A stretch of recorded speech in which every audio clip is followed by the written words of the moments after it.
আমাৰ ইয়াত ফুল ৰুবলৈ অকল ছামাৰ মান্থছকেইটাহে পাওঁ 4 মাহ 4-5 মাহ সেইকাৰণে মই যিমান পাৰোঁ ফুলবোৰ ৰুই দিওঁ আৰু এইবাৰ ফ্ৰণ্ট পৰ্চত মই জেৰেনিয়াম আৰু পিটুনিয়া ৰুইছিলোঁ পিংক আৰু পাৰ্পল ধুনীয়াকৈ ওলালে আৰু কেতিয়াবা সময় পালে ড্ৰাইড ফ্লাৱাৰ্ছবোৰ কাটি দিওঁ ছ' ডেট আকৌ নতুনকৈ গ্ৰ'থবোৰ হয় আৰু গছজোপা জোপোহা নিচিনাও হয়।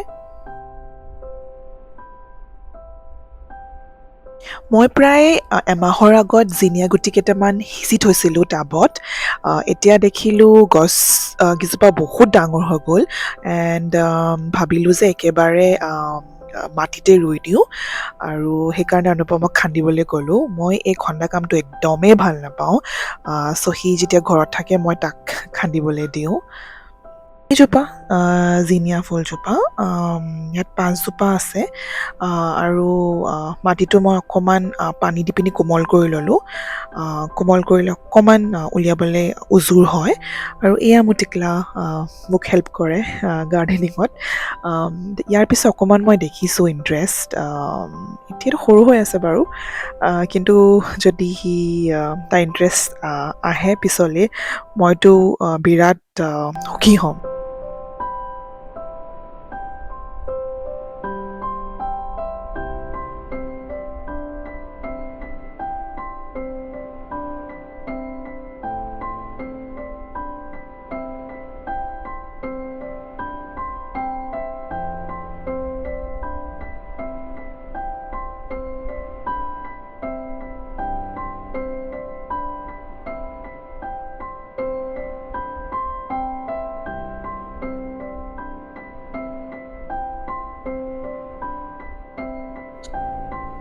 মোক গাৰ্ডেনিং কৰি দেখি আমাৰ নেইবাৰৰ ছোৱালীজনী ওলাই আহিলে তাইও ভাল পায় আচলতে সৰু ল'ৰা ছোৱালীয়ে আমি ডাঙৰবোৰে যি কৰি থাকোঁ তেহেঁতৰ সেইবোৰ বহুত ইণ্টাৰেষ্ট আহে ছ' মোক তাই হেল্প কৰিলে।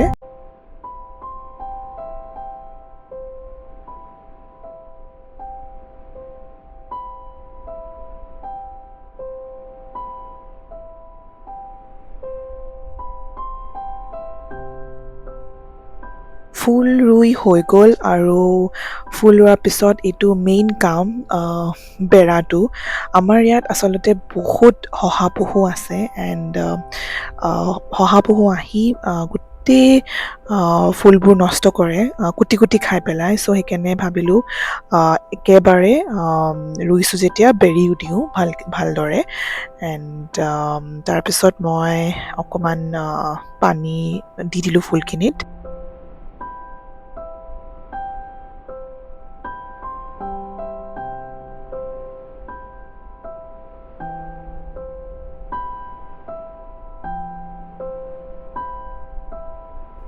এই ৰোৱা ভিডিঅ'ছখিনি মই আগতেই লৈ থৈছিলোঁ আৰু এই ৰোৱা ফুলখিনি চক এইখিনি ধুনীয়াকৈ ফুলিলে এজোপা ইয়াত আৰু সিজোপা এইজোপা পিংক জিনিয়া আৰু এইখিনি মোৰ হয় ডালিয়া ফুল।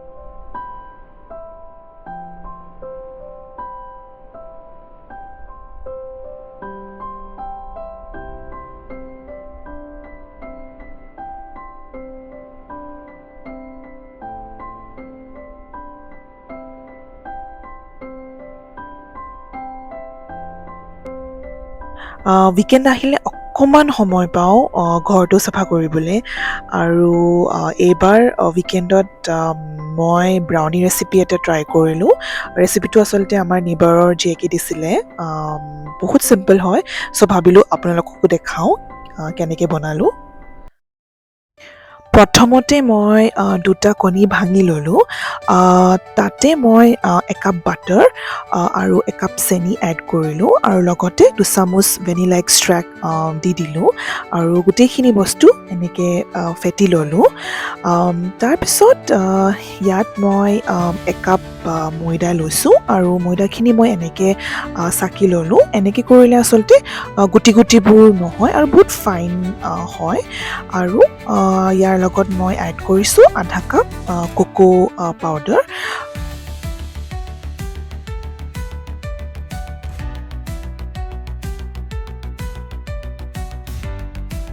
লগতে মই নিমখ অকণমান এড কৰিলোঁ। প্ৰথমতে যি মিক্সাৰটো বনাই থৈছিলোঁ যে সেইখিনি আৰু অকণমান ফেটি ল'লোঁ এণ্ড এই ময়দা আৰু কোকো পাউডাৰ মিক্সাৰটো লাহে লাহে প্ৰথম মিক্সাৰটোত মই এড কৰি গ'লোঁ।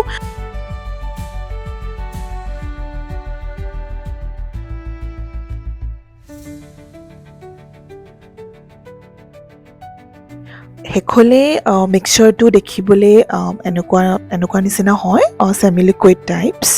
ইয়াৰ পিছত মই মিক্সাৰটো বেকিং ট্ৰে এখনলৈ ট্ৰান্সফাৰ কৰি পিনি এনেদৰে স্প্ৰেড কৰি ল'লোঁ। আৰু এইটো যাব এতিয়া অভেনত for 30 minutes at 350 degree Fahrenheit. আৰু আফটাৰ 30 মিনিটছ ব্ৰাউনিটো এনেকুৱা দেখে, অকণমান ফ্লাফি হৈ যায়। And it's ready. মই এনেকৈ দীঘলীয়াকৈ কাটি ল'লোঁ এণ্ড ভালেই বনিছিলে বাৰু, আপোনালোকে ট্ৰাই কৰি চাব পাৰে।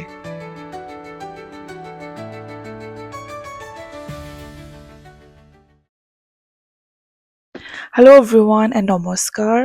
আশা কৰিছোঁ আপোনালোক চব ভালেই আছে। মই বহুত দিনৰ মূৰত আহিছোঁ আপোনালোকৰ আগলৈ।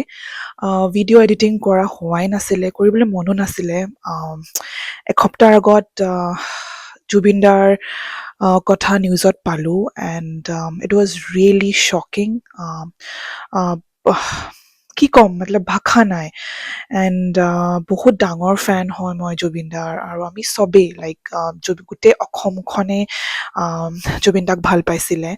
সদায় ভগৱানৰ আগত সেইটোৱে প্ৰাৰ্থনা কৰোঁ যে তেওঁৰ আত্মাটোৱে শান্তি পায়। And as fans we should all try to move forward his legacy. Zubeen da আমাক যি দি থৈ গৈছে, আমাৰ কাৰণে যিখিনি কৰিলে for the Assamese community, for Assam, we should be all proud and we should cherish those moments. যেনেকৈ তেওঁ সদায় যি ভাবে সেইটো কয়। কিবা যদি ভুল দেখিছে, কিবা যদি কাৰোবাৰ ভুল হৈছে, he used to like speak out. And কেতিয়াও ভয় নকৰে নিজৰ কথাটো চবৰ আগতে ৰাখিবলৈ, নিজৰ ভিউ পইণ্ট চবৰ আগতে ৰাখিবলৈ। এণ্ড পাৰ্চনেলি ফৰ মি, মই সেইটো তেওঁৰ ট্ৰেডটো বহুত ভাল পাইছিলোঁ। ছেকেণ্ড, তেওঁ যে কেতিয়াও কি বুলি কওঁ, সদায় কাইণ্ড আছিলে। কেতিয়াও ধনী দুখীয়াৰ মাজত কেতিয়াও ডিফাৰেঞ্চ কৰা নাছিলে। এণ্ড হিজ পেশ্যন, তেওঁৰ passion for music, that is something আমি চবেই মিছ কৰিম।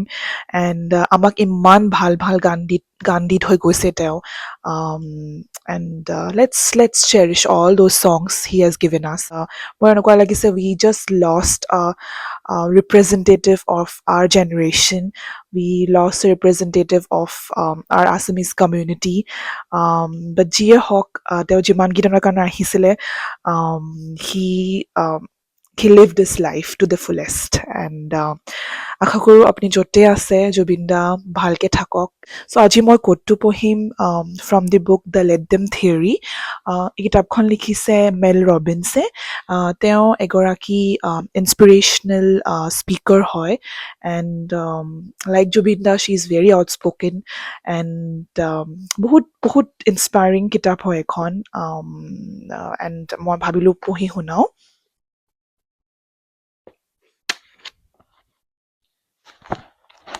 So this is chapter 5, page 79. You have no idea how big of a problem this is. Neither did I. It's easy to put on a facade that you don't care what other people think, but the reality is we all do. The truth is, people will have negative opinions about you, and there is absolutely nothing you can do to change this fact. When you allow your fear of what other people think to stop you from doing what you want to do, you become a prisoner to other people's opinions. This fear impacts every aspect of your life. It makes you procrastinate. It makes you doubt yourself. It paralyzes you with perfectionism. It's the reason you overthink. This is where that ends. It's time to give people the freedom to think what they want. Let them. It's time to set yourself free and let me make the small moves boldly and unapologetically that over time will transform your entire life. The let them theory was a gigantic wake up call for me. I knew that I was worried about other people's opinions, but I had no idea how big of a problem it was until I started saying, let them. Let them judge. Let them disapprove. Let them have their own opinions. Let them think bad thoughts. Let them talk about me behind my back. Right now, you move through life with other people's opinions as your roadmap. You take the left or right turn based on what you anticipate other people might think or say, rather than making the turn you want to make. Remember the fundamental law of human nature. You can't control what another adult says, does, or thinks. Try to, and you'll regret it. What if you pour your time and energy into hobbies, your habits, and your happiness? Uh, Very inspirational, very positive, motivational. So, ভাবি চাব কথাবোৰ, and thank you so much.